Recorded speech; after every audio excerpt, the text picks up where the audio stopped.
Breaking news. Suspended Efcc chairman whisked away from DSS headquarters. Welcome to today's news, and thank you for tuning in to this channel. But please do well to subscribe to this channel by clicking on the subscribe button and the bell for more updates. Now to the news details. Please carefully listen to the end. The suspended chairman of the Economic and Financial Crimes Commission, EFCC,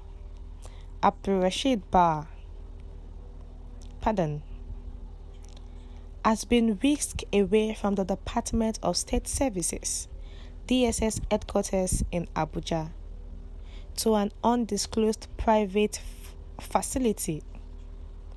It was gathered that the embattled suspended anti-graft agency boss was moved to another facility to have total control over him after he reportedly refused to cooperate with the secret police as they seek statements from him while in custody. According to sources familiar with the matter, Bauer had argued with the DSS had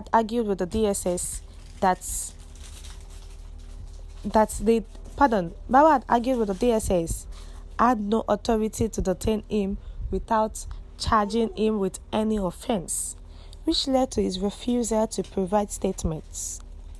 As a result, he was reportedly moved to one of the DSS private facilities to ensure complete control over him. The exact location of this facility has not been disclosed. It is worth noting that Bauer's suspension from his position as the EFCC chairman came a few days after President Bola Ahmed Tinubu assumed office as President Muhammadu Buhari's successor.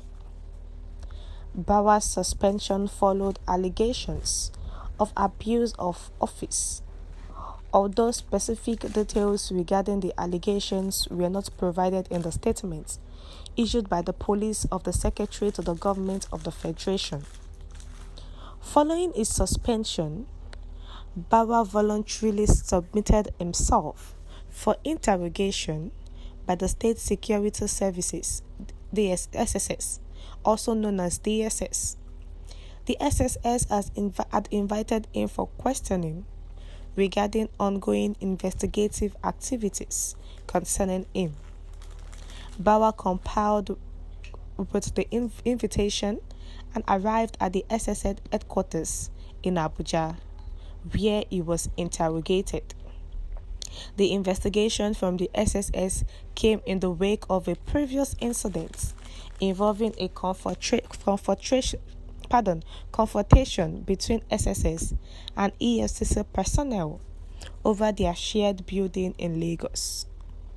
The SSS had initially prevented EFCC staff members from accessing the building, leading to a standoff that was eventually resolved by President Tinubu's directive to allow EFCC staff access. The EFCC has faced controversies and leadership succession challenges throughout its existence. Bauer assumed the position of EFCC chairman under similar circumstances, following the suspension of his predecessor, Ibrahim Magu, over corruption allegations. Bauer's suspension by President Tinubu marked the second major suspension of a top appointee by the president. So, remember that the president of the country actually suspended the EFCC chairman, Abdulrasheed Bauer. And after his suspension, few hours later, the DSS arrested him. And they arrested him that he is involved in corruption.